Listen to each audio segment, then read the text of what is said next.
اس لیے کہ اس ذکر کو اللہ نے ہدایت قرار دیا ہے. یہ ذکر ہدایت ہے. جی جب امام حسین 3 سال کا سن تھا، مولانا آپ کو ہدیہ کر رہا ہوں حدیث، آپ کی سنی بھی ہے میری زبان سے، آپ سنیں گے دعا دیں گے. 3 سال کا سن ہے امام حسین کا. مسجد نبوی میں سرکار محراب میں تشریف فرما ہے. آتے ہوئے حسین کے دیکھ کر فرمایا مرحبا مرحبا یا زین السماوات والارض. خوش آمدید خوش آمدید اے آسمانوں اور زمینوں کی زینت حسین.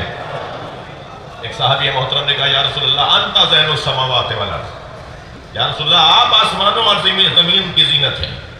تو فرمایا سنو اِنَّا ابنی ہَذَا، یہ میرا بچہ حسین اکبر فی السماء من الارض، یہ آسمانوں میں زمین سے زیادہ بڑا ہے. یا زمین میں بڑا ہونا تو دھوکہ بھی دے سکتا ہے. بہت سارے لوگ زمین میں بڑے بنے ہوئے ہیں، صلوات پڑھیں ذرا محمد. یا زمین میں بڑا ہونا تو دھوکہ بھی دے سکتا ہے. بہت سارے لوگ زمین میں بڑے بنے ہوئے ہیں، صلوات پڑھیں ذرا محمد و آل محمد.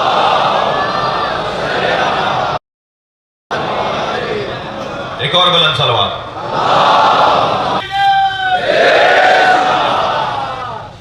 ایک اور بلند صلوات.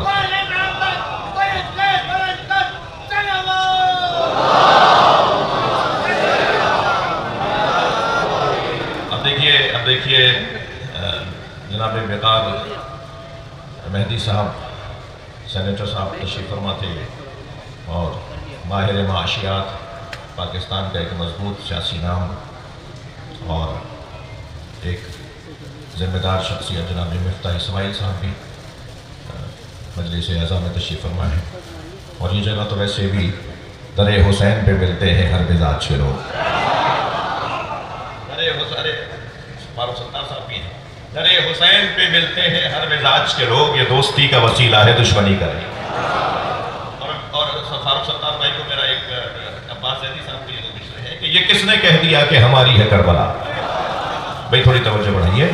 یہ کس نے کہہ دیا کہ ہماری ہے کربلا؟ حق بات تم کہو تو تمہاری ہے کربلا. صلوات پڑھیں محمد و آل محمد.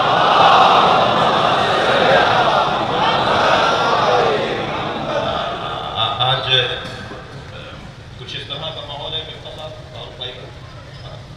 بھائی حضرت علامہ مولانا شبیر میسر صاحب سیکرٹری جنرل ہیں اسلامی تحریک پاکستان شیعہ علماء کونسل کے. آپ تمام احباب سے ایک مضمون کو بس مکمل کرنے کی توجہ چاہتا ہوں. اور مضمون یہ ہے کہ حق کبھی بھی باطل کے آگے نہیں جھکتا. میں نے جو آیت لی ہے ان 10 دنوں کے لیے، ٹھیک ہے آج کچھ موسم ایسا ہے، کل اور آپ کی آزمائش بڑھے گی. 5 محرم تک اس طرح کی آزمائش کا اعلان کیا گیا ہے. وَلَوْ اتَّبَعَ الْحَقُّ أَهْوَاءَهُمْ، اگر حق نے ان کی خواہشات کی پیروی کرنی ہوتی. لَفَسَدَتِ السَّمَاوَاتُ وَالْأَرْضُ، سورہ مبارکہ المومنون پڑھ رہا ہوں، اس کی 71ویں آیت کی تفسیر پر غور کر رہا ہوں. وَلَوْ اتَّبَعَ الْحَقُّ أَهْوَاءَهُمْ، اگر حق نے ان کی خواہشات کی پیروی کرنی ہوتی. لَفَسَدَتِ السَّمَاوَاتُ وَالْأَرْضُ وَمَنْ فِيهِنَّ، تو تم دیکھتے کہ آسمان زمین اور آسمانوں اور زمین کے درمیان جو کچھ ہے وہ سب برباد ہو جاتا. خیال ہے؟ کچھ بھی سوچ سکتا ہے کوئی بھی خیال ذہن میں لا سکتا ہے کہ حق وہاں جھک گیا، حق نے اس کی پیروی کر لی؟ کوئی کچھ بھی سوچ سکتا ہے. مگر اللہ نے قاعدہ دے دیا کہ اگر حق نے کبھی خواہشات نفسانی کی پیروی کی ہوتی تو پھر منظر یہ بنتا کہ آسمان گرتا، زمین پھٹتی، سب برباد ہو جاتا. مگر نہ آسمان گرا ہے، نہ زمین پھٹی ہے، نہ کوئی بربادی آئی ہے. تو مان لے کہ حق کبھی بھی باطل کے آگے جھکتا نہیں. حق کا کام ہے استقامت کے ساتھ کھڑے رہنا. حق کا کام ہے مضبوطی کے ساتھ جمے رہنا. حق کا کام ہے اپنا گلا کٹوا دینا، اپنے بدن کو ٹکڑے ٹکڑے کروا دینا، مگر اپنے نظریے کو زندہ رکھنا. بتائیے نظریہ زیادہ اہم ہے یا بدن زیادہ اہم ہے؟ ان الحیات عقیدۃ و جہاد، حدیث سے یہ ماخوذ ایک قاعدہ اور کلی آپ کے سامنے رکھا ہوں. انسان کی زندگی نظریہ ہے اور اس نظریے کے مطابق جد و جہد. نظریہ اور نظریے کے مطابق جد و جہد یہ انسان کی زندگی کا خلاصہ ہے. یعنی آپ کی میری زندگی کو اگر 2 جملوں میں خلاصہ کرنا چاہیں تو خلاصہ یہ بیان کیا ہے کہ حیات ہے ہی یہ، زندگی ہے ہی یہ کہ اپنا نظریہ تو قائم کرو، کوئی نظریہ تو بناؤ۔ میرے مولا فرماتے ہیں کہ سوکھے پتوں کی طرح نہ رہا کرو کہ ہوا نے اگر رخ بدلا تو یہاں آ پڑے اور ہوا نے رخ بدلا تو وہاں جا پڑے۔ جو روزانہ رنگ بدلے، جو روزانہ ڈھنگ بدلے، جو روزانہ در بدلے، جو روزانہ عقیدہ بدلے، جو روزانہ نظریہ بدلے، وہ مسلمان کہاں ہے؟ اپنے آپ کو مضبوط بناؤ، اپنا کوئی نظریہ لے کر آؤ، اپنی کوئی سوچ بناؤ۔ اور سوچ بھی عزیزان گرامی وہ کیا سوچ ہے جو روزانہ بدل جاتی ہو؟ وہ کہاں نظریہ ہے جو روزانہ تبدیل ہو جاتا ہے؟ نظریہ تو ہے ہی وہ کہ جس کے اوپر پھر قائم ہو جائے تو بنا لے تو پھر قائم ہو جائے۔ جی مضبوطی عقیدے کی کہاں نام جواب دیجئے، ہمیں اللہ کی ماننی ہے یا بندوں کی؟ میں لفظوں کو اور بہتر کرتا ہوں، ہمیں اللہ کی ماننی ہے یا لوگوں کی؟ اس لیے کہ بندہ تو ہوتا ہی وہ ہے کہ جو اللہ کی مانتا ہو، وہ بندہ کہاں ہے جو اللہ کی نہ مانتا ہو؟ تو ہمیں لوگوں کی ماننی ہے یا اللہ کی؟ پھر مجھے جواب دیجئے، اللہ کی ماننی ہے نا۔ ساری دنیا ایک بات کرتی رہے، ہمیں دیکھنا یہ ہے کہ اللہ کیا کہہ رہا ہے۔ یہ ممبر، یہ انتہائی محترم مجمع، یہ ماحول لطیفے سنانے کی جگہ نہیں ہے، ایک حقیقت ہے جو بتا رہا ہوں۔ لوگوں کے بولنے کو مانیں گے یا اللہ کے حکم کو مانیں گے؟ توجہ چاہوں گا۔ ساری دنیا یہ کہتی ہے، اکثر دنیا کہتی ہے یا نہیں کہتی کہ دیندار بھائی نقصان میں ہوتے ہیں، مذہبی لوگ نقصان میں ہوتے ہیں، یہ تقویٰ پرہیزگاری، یہ اللہ والے لوگوں کو کہاں ترقی ملتی ہے؟ یہ بار بار تقویٰ پرہیزگاری کے تقاضوں کے مطابق آگے ہی نہیں بڑھ پاتے، انہیں تو کہیں بٹھایا ہی نہیں جاتا، ان کو تو یہ کہتے ہیں کہ یہ میں نہیں کر سکتا، میں یہ نہیں کر سکتا۔ جب نہیں کر سکتے تو تم آگے بھی نہیں بڑھ سکتے، یہ کہا جاتا ہے نا۔ یعنی دنیا یہ کہہ رہی ہے کہ جو بے دین ہے وہ فائدے میں ہے، یہی مطلب ہوا، اور جو دیندار ہے وہ نقصان میں ہے۔ اب مجھے بتائیے، دنیا کہہ رہی ہے کہ دیندار نقصان میں ہے اور بے دین فائدے میں ہے، اور اللہ کہہ رہا ہے وَالْعَصْرِ إِنَّ الْإِنسَانَ لَفِي خُسْرٍ إِلَّا الَّذِينَ آمَنُوا وَعَمِلُوا الصَّالِحَاتِ وَتَوَاصَوْا بِالْحَقِّ وَتَوَاصَوْا بِالصَّبْرِ۔ جو دیندار ہے وہی فائدے میں۔ کس کی مانے بھائی؟ ساری دنیا کہتی رہے کہ ابو طالب نے کلمہ نہیں پڑھا، ساری دنیا کہتی رہے کہ ابو طالب نے کلمہ نہیں پڑھا۔ سورہ مبارکہ انفال میں اللہ کہہ رہا ہے وَالَّذِينَ آوَوْا وَنَذَرُوا أُولَٰئِكَ هُمُ الْمُؤْمِنُونَ حَقًّا۔ جنہوں نے میرے نبی کو پناہ دی، جنہوں نے میرے نبی کی مدد کی، وہی واقعی مومن ہے۔ کس کی مانے؟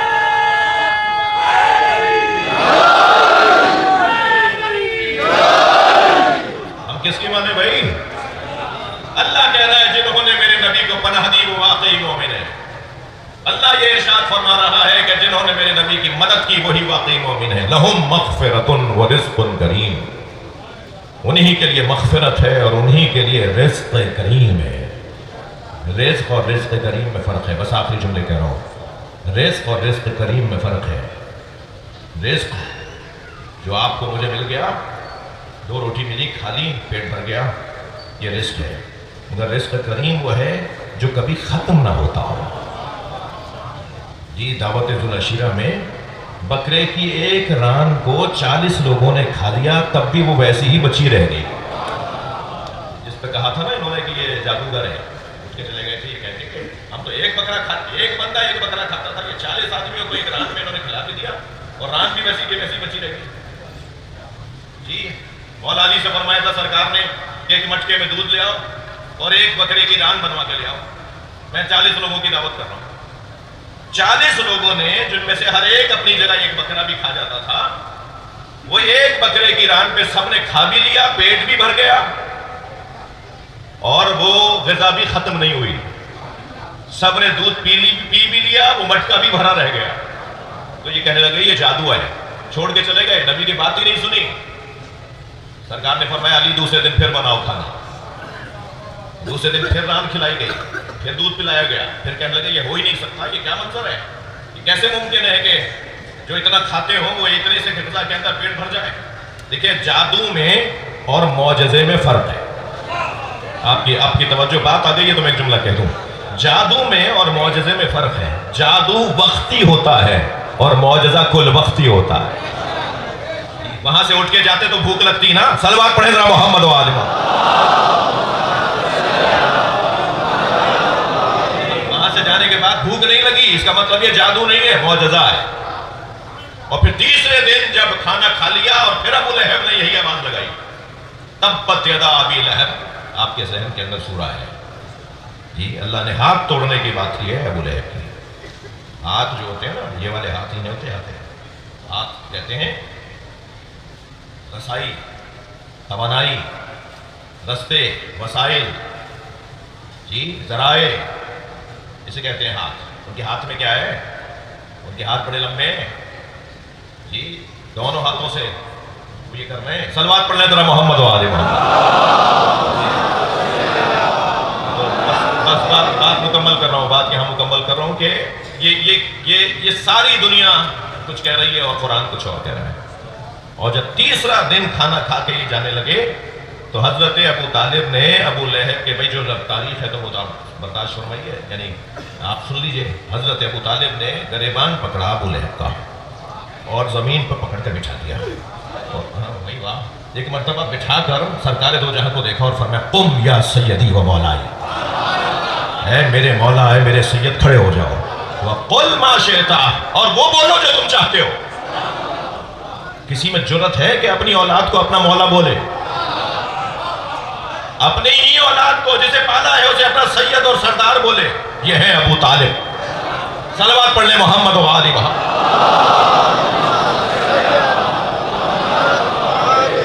بات یقیناً یہ گفتگو آگے بڑھے گی اور انشاءاللہ آئندہ کے دنوں میں کل اور آئندہ کے دنوں میں اس مضمون پہ گفتگو کرنی ہے۔ آج میں جو چاہ رہا تھا اس کا ایک 5% حصہ بیان ہو پایا۔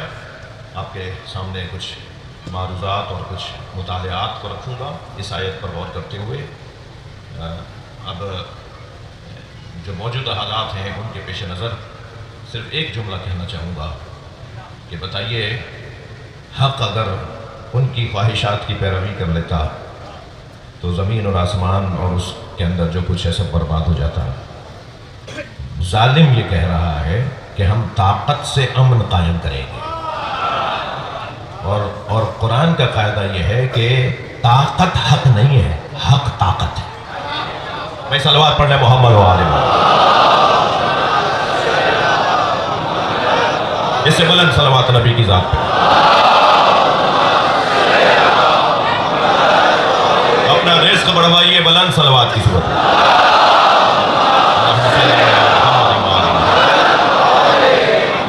طاقت حق ہے یا حق طاقت ہے؟ مجھے اجازت دیجیے آئندہ کی مجلسوں میں اس پہ میں زیادہ غور کروں۔ طاقت حق نہیں ہے۔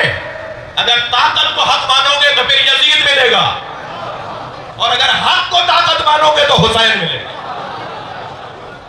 بتائیے طاقت کس کے پاس ہے؟ حق کے پاس طاقت ہے۔ 1400 سال گزرنے کے بعد یزید کی قبر کا کسی کو نہیں پتا، مگر کسے حسین کی قبر کا نہیں معلوم۔ ہزاروں میل کے فاصلے پر کربلا ہے جی، کربلا کی بات کر رہا ہوں۔ اہل دل کی سرزمین، عاشقوں کی سرزمین، آزاد منشوں کی سرزمین، زندہ رہنے والوں کی سرزمین۔ جا کر تو دیکھیے۔ میں عمران بھائی سے کہوں گا، مفتاح بھائی کو بھی اور جناب فاروق ستار صاحب کو بھی، جناب بھائی آپ ہمت فرمائیے، انہیں کربلا کی ایک زیارت کروائیے۔ یقیناً گئے ہوں گے، لیکن میری خواہش بھی ہے، جانے کے بعد دل ہی نہیں کرتا، ایسا لگتا ہے جیسے زمین پر معراج ہو رہی ہو۔ عجیب سا زمین، ہندو، عیسائی، غیر مسلم، شیعہ ہی نہیں غیر شیعہ، جب اس زمین پہ قدم رکھتے ہیں تو کہتے ہیں ایسا لگتا ہے جیسے دل ہمارا کھنچتا چلا جا رہا ہے۔ ابھی ایک بہت بڑے مفتی صاحب پچھلے دنوں وہاں تشریف فرما تھے، وہ میرے دوست ہیں، عزیز ہیں، جو بندی عالم دین ہیں، میں کوئی ایسی بات نہیں کر رہا، ان کی تعریف ہی کر رہا ہوں۔ انہوں نے کالے رنگ کا چشمہ لگایا ہوا تھا ساری زیارت میں۔ میرے سامنے ہی ان سے کسی دوست نے پوچھا کہ آپ نے یہ چشمہ کیوں لگایا تھا؟ کہنے لگے کیا کروں، بار بار آنکھوں میں آنسو آ رہے تھے، اور مجھے اگر کوئی روتا ہوا دیکھ لے تو پتہ نہیں کیا منظر بنے، کیا ہو جائے، اس لیے میں نے یہ چشمہ لگایا ہوا تھا۔ یعنی کہ میرے ہاتھ میں ہی نہیں تھا، دل ایک مرتبہ نرم ہونا شروع ہو جاتا ہے۔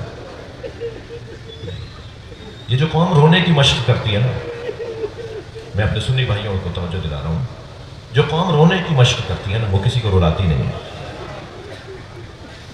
دل نرم کر لو بھائی، دل نرم ہو جائے گا تو گلا کٹتا ہوا کسی کا دیکھ نہیں پائیں گے۔ دل نرم ہو جائے گا تو بچوں کو بلبلاتا ہوا دیکھ نہیں پائیں گے۔ کبھی غور فرمایا، فلسطین میں تو ایک گھر بھی شیعوں کا نہیں ہے، مگر سب سے زیادہ شیعہ قوم فلسطینیوں کی حمایت کرتی ہے. کیوں؟ اس لیے کہ مولا علی نے فرمایا ہے ظالم سے نفرت کرنا، مظلوم سے پیار کرنا. وہ جب چین کی طرف سے، ظاہراً چین کی طرف سے ہی امداد پہنچائی گئی نا، جو جہازوں سے گرائی جا رہی تھی، وہ دیکھ رہے تھے نا آپ فلسطینی بچے کیسے دوڑ رہے تھے. میں اپنے یہاں کی خواتین سے بھی گزارش کروں گا، اس مصیبت کے باوجود ان کی عورتوں نے مکنے نہیں اتارے، اسکارف نہیں اتارے، حجاب نہیں چھوڑا انہوں نے. اس کیفیت میں بھی بال کھلی ہوئی عورتیں نظر نہیں آئیں گی آپ کو فلسطینی مسلمانوں میں. جا رہی ہیں، ایک بچہ گود میں لیا ہوا ہے، ایک بچہ پیچھے پیچھے ماں کے دوڑ رہا ہے، اور جا کے وہ غذا اٹھا رہی ہیں. یہ کیسے برداشت ہو رہا ہے ایک مسلمان کو؟ اور کربلائی کو تو برداشت ہی نہیں ہو سکتا، حسینی کو تو یہ برداشت ہی نہیں ہو سکتا. جب کسی بچے کے سر سے خون بہہ رہا ہو اور وہ پکار رہا ہو کہ یا للمسلمین، نبی نے فرمایا نا من سمع منادن، اگر کوئی مسلمان کسی منادی کی ندا کو سنے جو یہ کہہ رہا ہو یا للمسلمین، اے مسلمانوں میری مدد کرو، فلم یجب ہو، اور وہ جواب نہ دے، فہو لیس بمسلم، میں محمد کہہ رہا ہوں وہ مسلمان ہی نہیں ہے. یہ دل نرم بنانا ہے نا، اپنے آپ کو دوسروں کے لیے پیش کرنا ہے نا، دوسروں کی خاطر جینا ہے نا، دوسروں کے غم میں دکھ میں شریک ہونا ہے نا. یہ کہاں سے سبق ملا ہے؟ امام حسین نے کربلا میں سارے رشتوں کو جمع کر دیا. آج 2 محرم ہے نا بھائی، 2 محرم کو ان عزا خانوں میں جو بیان، جو صفحہ تاریخ پڑھا جاتا ہے، وہ یہ تاریخ کا صفحہ ہے کہ کربلا میں امام حسین کا قافلہ 2 محرم کو داخل ہوا.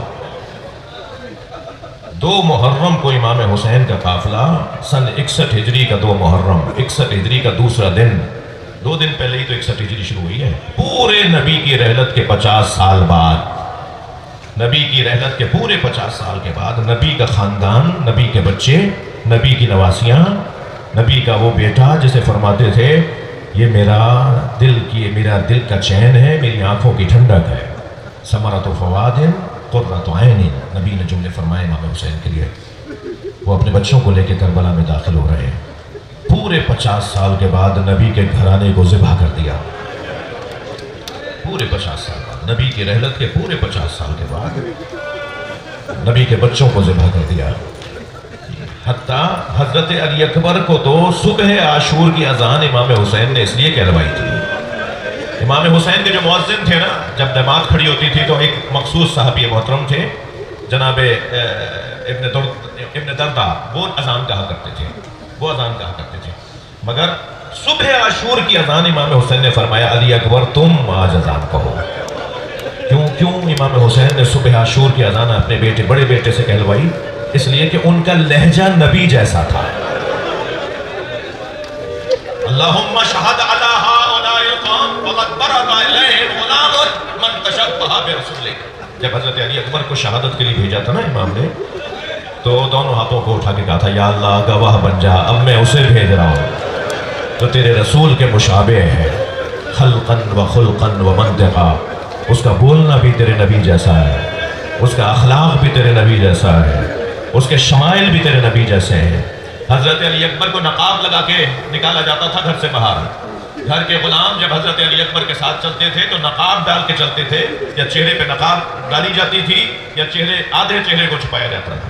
اس لیے کہ حضرت علی اکبر کا حسن دیکھ کے لوگ اپنا کام چھوڑ دیتے تھے. روڈ رستے کے لوگ رک جاتے تھے اور چہرے کو دیکھ کے کہتے تھے تم نے دیکھا تھا نبی کی آنکھیں کیسی تھیں؟ تم نے سنا ہے کسی سے نبی کی ناک کیسی تھی؟ امام حسین فرما رہے نا میرا یہ بچہ میرے نانا جیسا ہے. تو صبح عاشور کی اذان امام حسین نے علی اکبر سے کہلوائی تاکہ جب ان کے کانوں میں 500 سے زیادہ حافظان قرآن تھے نا یزیدی لشکر میں، یہ 400 سے زیادہ صحابہ تھے نا. اگرچہ آج کا مسلمان کہتا ہے، آج کے مفتیان دین کہتے ہیں کہ نہیں جو امام حسین کو مارنے آیا وہ صحابی نہیں رہا.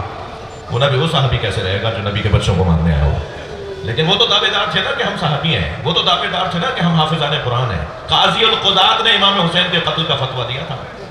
اس وقت کے مسلمان مملکت کے، مسلم حکومت کے قاضی شریح نے فتویٰ دیا تھا کہ حسین کو مار دو، اس لیے کہ حسین بیعت نہیں کر رہے ہیں. بتائیے حق طاقت ہے یا طاقت حق ہے؟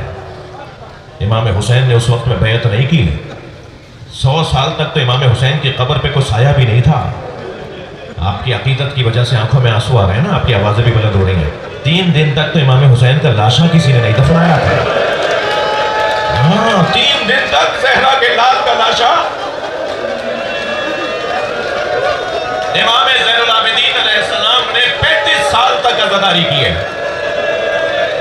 ایک دن اپنے گھر سے باہر نکلے، ایک دن اپنے گھر سے باہر تشریف فرما ہوئے تو آپ کے کان میں ایک آواز آئی جو ایک شخص یہ کہہ رہا تھا، انا الغریب فرحمونی، میں غریب ہوں مجھ پہ رحم کرو۔ مانگ رہا تھا، کسی اور شہر سے آیا ہوا تھا، مدینہ کا شہر ہے۔ امام کی کان میں آواز آئی کہ کوئی کہہ رہا ہے انا الغریب فرحمونی، میں غریب ہوں میری مدد کرو، مجھ پہ رحم کرو۔ امام کو جانا کہیں اور تھا، اس کی طرف مڑے۔ حضرت نے فرمایا غریب کسے کہتے ہیں؟ غریب کون ہوتا ہے؟ کہ مولا میں غریب ہوں، حضرت میں غریب ہوں۔ حضرت نے فرمایا غریب کی تعریف کیا ہے؟ غریب کہتے کسے؟ کہنے لگا جو وطن سے دور ہو، جو اپنے وطن میں نہ ہو، جو وطن چھوڑ کر کسی اور جگہ پر گیا ہو۔ حضرت نے فرمایا یہ شہر تمہارا وطن نہیں ہے نا، اس لیے اپنے آپ کو غریب کہہ رہے ہو۔ مجھے بس ایک سوال کا جواب دو، ابھی اگر تمہاری یہاں رحلت ہو جائے تو مدینے والے تمہیں دفنائیں گے نہیں؟ اجرکم اللہ، اجرکم اللہ۔ جن کے مذہب میں رونا جائز ہے وہ تکلف کر کے نہ روئے۔ جی وہ مولا نے فرمایا اگر تمہارا یہاں انتقال ہو جائے، تمہاری رحلت ہو جائے تو کیا مدینے والے تمہیں دفنائیں گے نہیں، غسل و کفن نہیں دیں گے، نماز جنازہ نہیں پڑھیں گے؟ کہنے لگا مولا یہ تو ہو ہی نہیں سکتا۔ تو حضرت نے فرمایا تم تو کہہ رہے تھے کہ میں غریب ہوں، غریب تو وہ ہے جسے 3 دن بے گور و کفن رکھا میرا بابا حسین۔ اجرکم اللہ، اجرکم اللہ۔ اللہ آپ کی نوازوں پہ رحمت نازل فرمائے۔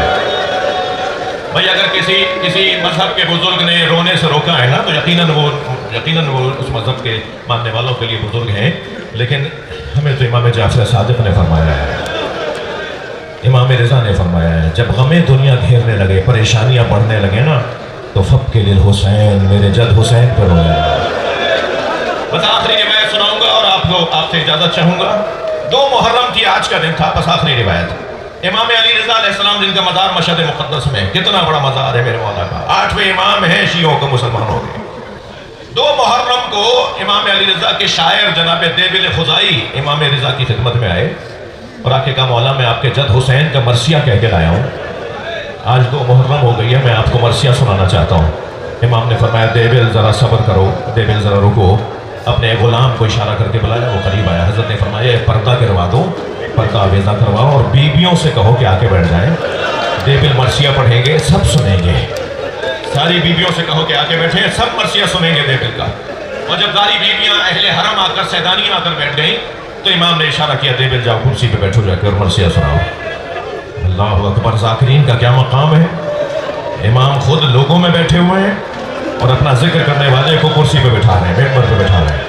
فرمایا جاؤ دیبل جا کے مرثیہ سناؤ۔ دیبل نے مرثیہ پڑھنا شروع کیا، یا فاتی یا قومی یا ابنت الخیر فندبی، اے بہترین مخلوق مصطفیٰ کی بیٹی، اے نبی مکرم کی دختر، اے فاطمہ زہرا، جنت البقیع کو چھوڑ کے کربلا آ جاؤ، کربلا میں آسمان سے تارے اتر رہے ہیں۔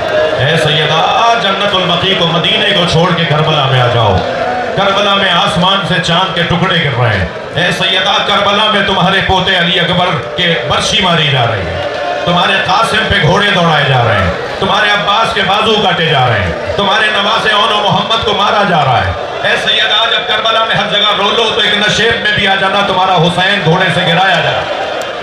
اجرکم اللہ۔ یہ کہہ کر مرثیہ مکمل کر دیا دیبل نے، اور جیسے ہی مرثیہ مکمل ہوا اجرکم اللہ تو امام رضا رو رہے تھے، امام کی آنکھوں میں آنسو آ رہے تھے، تو امام نے آواز دے کر کہا دیبل اس میں 2 مصرے اور بڑھا دو۔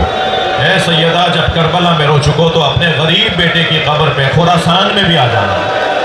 دیبل نے کہا مولا مجھے تو نہیں پتا بی بی کے کون سے بیٹے کی قبر خراسان میں ہے۔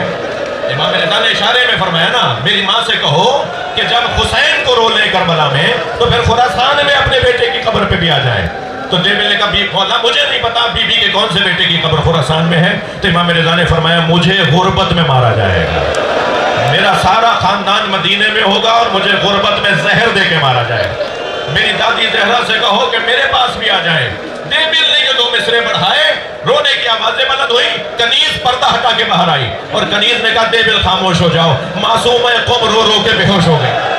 میں ہاتھ جوڑ کے کہا چاہوں گا امام رضا کی بہن سے، بی بی ابھی تو خبر شہادت دی گئی ہے، آپ سے برداشت نہیں ہوا، سلام ہو زینب کبریٰ پر، 70 قدم کے فاصلے سے دیکھتی رہی، بھائی کو ذبح کیا جاتا رہا، آوازیں دیتی رہی، کوئی ہے جو حسین